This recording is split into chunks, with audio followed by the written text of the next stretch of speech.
से भी हमारी दुश्मनी ना हो।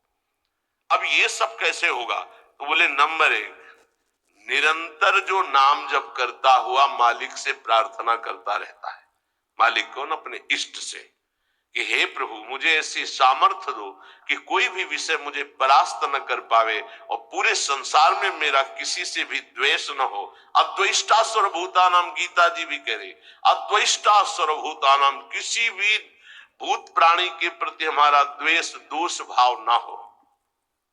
पहला, निरंतर नाम जप और प्रभु से प्रार्थना। इसमें लिखा है मालिक से प्रार्थना, अपने स्वामी श्री हरि से, इष्ट से प्रार्थना कि मुझे ऐसी सामर्थ, प्रार्थना में बहुत सामर्थ है। अरे बहुत सावधानी की जरूरत है। किसी के प्रति जरा सा भी दोष चिंतन, जो भजन जिनका एक तार चलता है, बड़ी बाधा खड़ी हो जाती है। श्री रूप गोस्वामी जी लीला चिंतन कर रहे हैं, उसमें दिखाई दिया कि प्रियाजू पुष्प चयन कर रहे, ये पुष्प, तो लालजू गोदी में उठा लिए, प्रियाजू ऐसे पुष्प का गुच्छा ले रही, एक हाथ से डाल पकड़े हुए। लालजू ने देखा कि सुरक्षित डाल पकड़े प्रियाजू नजदीक की छोटी कुंज में, तो छोड़ दिया, तो प्रियाजू ऐसे और लालजू आनंदित हो रहे हैं। पूज्य श्री रूप गोस्वामी को भी हंसी आ गई कि लालजू को ऐसा विनोद सूझा। इस समय अत्यंत सुकुमार प्रियाजू डरप रही हैं। फिर लालजू ने अपनी गोद में ले लिया, फिर उनका शमन हुआ। जिस समय वो हंस रहे थे उस समय एक संत जा रहे थे जो लंगड़ा के चलते थे, ऐसे ऐसे, और वो ऐसे अर्ध निमीलित नेत्रों में ऐसे हंस रहे थे। उनको दृष्टि गई कि अरे भगवान ने मुझे लंगड़ा बनाया है तो हंस रहे हैं, हम तो समझ रहे थे बहुत बड़े महापुरुष हैं और ये हमारी हंसी कर रहे हैं, ऐसा कैसे हो सकता है? हाँ ना, हमारा प्रारब्ध भोग है ना, हमारा पैर ऐसा है इसलिए हंसी का पात्र में। बड़े अंदर से दुखी हो गए, चले गए, लीला बंद हो गई उनकी। अब आप बताओ, उन्होंने सोचा नहीं, देखा नहीं, वो तो प्रिया प्रीतम को देख रहे थे। बड़े विकल हुए जब लीला बंद हो गई, तो फिर पूज्य श्री सनातन गोस्वामी से चर्चा की, क्योंकि दोनों महापुरुष की हमारी लीला बंद हो गई। उनका एक ही उपाय, वैष्णव अपराध बन गया। वो वैष्णव अपराध, किसी वैष्णव को अभद्र बोले या दुख पहुंचाए, ऐसा संभव ही नहीं। महाप्रभु चैतन्य देव की कृपा से ऐसा संभव ही नहीं है। कैसे ऐसे? उनका है तो वैष्णव अपराध। अब ये विचार हुआ कि कैसे जाना जाए कि किससे अपराध बना, कैसे जाना जाए, जब किया ही नहीं प्रकट में तो जाना कैसे जाए? बोले कोई वैष्णव दुखी हो गया है तो वैष्णव सेवा की जाए, आसपास के जितने संत सबको निमंत्रण दिया जाए, पता चल जाएगा, सबकी जूठन पाई जाएगी तो शायद पुनः अपराध कोई हुआ हो जाने अनजाने में तो उसका मार्जन हो जाएगा। ऐसा हुआ, आसपास के सब संतों को निमंत्रण दिया गया। वैष्णव जे ही उनके पास निमंत्रण गया तो नाराज होके बोले, पहले तो उपहास करके हंसी उड़ाते हैं, फिर निमंत्रण देते हैं, हमें नहीं जाना। तुरंत सूचना है कि वो नाराज है। अरे तुरंत रुक गए पूज्य श्री रूप गोस्वामी जी और कहा, प्रभु कब हमने आपका उपहास किया? तो उनका, आप प्रभु प्रभु आप कर रहे हो, उस दिन हम जा रहे थे और जैसे हमारा भगवान ने पैर ऐसा कर दिया तो झटका मार के चलते हैं तो आप हंस रहे थे।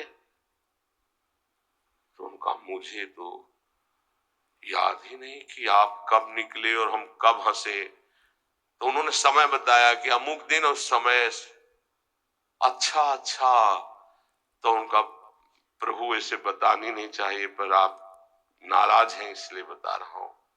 प्रभु उस समय हम लीला देख रहे थे, प्रियाजू पुष्प चयन करने की, तो लालजू गोद में उठा के वो पूरी घटना बताई और कहा, अगर ऐसा भाव में हम हंस रहे तो आप उसी समय निकल रहे होंगे, आपको ऐसा लगा तो प्रभु आपके लिए नहीं था, आप क्षमा कीजिए। वो तो प्रियालाल तो चरणों में गिरे जो दूसरे वैष्णव थे और कहा, अरे आप जैसे महापुरुषों के प्रति हमारा दोष भाव बन गया, क्षमा करो। वो राजी, तत्काल लीला प्रारंभ हो गई, तत्काल।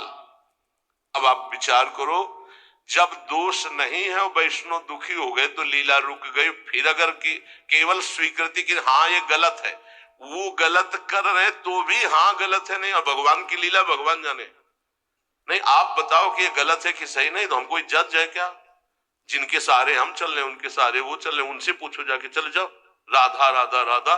कभी किसी का फाइनल करने के नहीं, तस्मात् साधु तो तुम्हारा ये बहुत सूक्ष्म विषय में इसलिए वर्णन किया, बहुत सूक्ष्म विषय है, बहुत सावधान।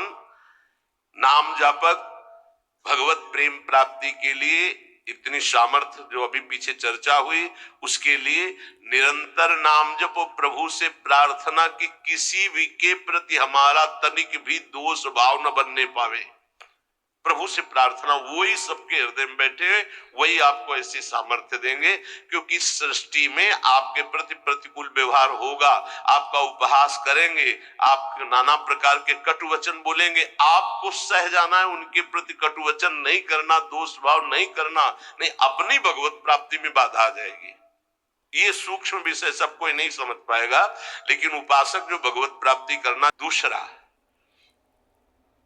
जो दिनचर्या दी गई है उसमें आलस्य ना होना, भगवत प्रेम प्राप्ति या ऊंचाई पर चढ़ने के लिए जो दिनचर्या है, हमको ये नहीं देखना है कि अमुक साधक आता है कि नहीं आता है, अमुक नहीं आता तो हम भी नहीं आते हैं, ऐसा नहीं। अमुक की त्रुटि है, उसका सुधार करना चाहे तो कर सकता है, लेकिन आप सुधरे हुए हो तो आपको अच्छे आचरणों का अनुकरण करना है। आपको ऐसे आचरण नहीं करने हैं जिनसे हमारी दिनचर्या बाधित हो जाए।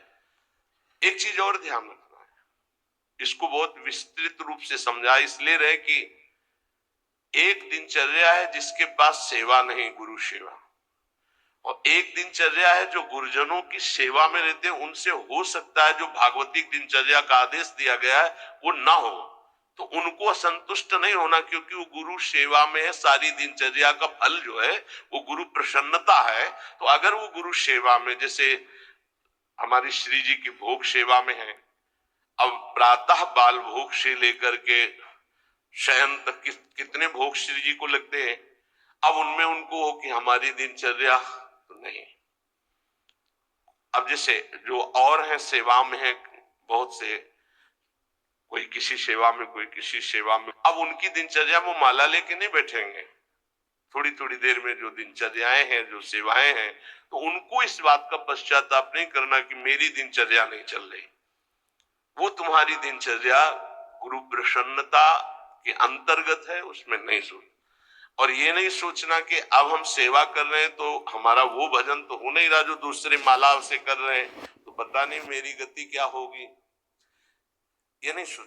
गुरु सेवा का एक प्रताप है, ये भी ध्यान रखना। जैसे मान लो कोई शरीर के वस्त्र धो रहा है, कोई ऐसी सेवाएं कर रहा है, वो नाना प्रकार की सेवाएं हैं जिनमें उनको समय ही नहीं मिल रहा कि वो बैठ करके पद गायन करे, वो 11 माला 41 माला वो संख्या पूरी करे। अच्छा, सेवाओं में लगा है तो उसका मन लगा है, अब उसका मन कहाँ लगा है, ये वस्त्र गुरु जी का है, ये गुरु जी के लिए जल है, ये उसका चिंतन हो रहा। ध्यान मूलम गुरु मूर्ति, पूजा मूलम गुरु पदम, मंत्र मूलम गुरु वाक्य, मोक्ष मूलम गुरु कृपा। क्योंकि कई साधक ऐसे हैं जो फिर उनको पश्चाताप होगा कि दिनचर्या में बाधा पड़ रही हमारी, तो दिनचर्या की चर्चा हुई थी नहीं। जिनको सेवा मिली हुई है उन, एक बार भगवान शंकराचार्य जी से कई शिष्यों ने कहा कि एक ये ब्रह्म सूत्र है, इसकी व्याख्या सुनना चाहते, तो उनकी शरीर सेवा में स्नान के बाद जो वस्त्र लंगोटी आदि प्रक्षालन करना है वो त्रोटकाचार्य जी रहते थे, तो उनका त्रोटक को आ जाने दी, तो उनका प्रभु वो तो कभी व्याकरण नहीं पढ़े, कभी शास्त्र जब गायन स्वाध्याय होता है तो कभी बैठते नहीं हो, तो शरीर सेवा में ही लगे रहते। मतलब ज्ञान की चर्चा थी ना, तो शरीर को, गुरु के शरीर को वो साधारण शरीर समझ रहे थे। उनका अच्छा ऐसी बात है, आ जाने दो उसको। जब आ गए तो बोले खड़े हो, इस ब्रह्म सूत्र की व्याख्या करके बताओ। तो जो पढ़ने लिखने से नहीं आता, गुरु कृपा से आता है। तत्काल संस्कृत का प्रादुर्भाव हुआ और वैदिक सिद्धांतों का प्रवचन, सब दंग रह गए। तो उनका गुरु की लंगोटी ढोने वाले को साधारण समझते हो क्या? साधारण नहीं होता गुरु की लंगोटी धोने वाला, वस्त्र धोने वाला। असाधारण कृपा से सौभाग्य मिलता है। असाधारण कृपा से। तो जिनकी जो दिनचर्या ऐसी है कि उनको फुर्सत ही नहीं है, तो उनको कभी नहीं सोचना कि इतने बजे इतने बजे इतने, उनकी दिनचर्या है। तो ये चीजें ध्यान रखना है उपासक को।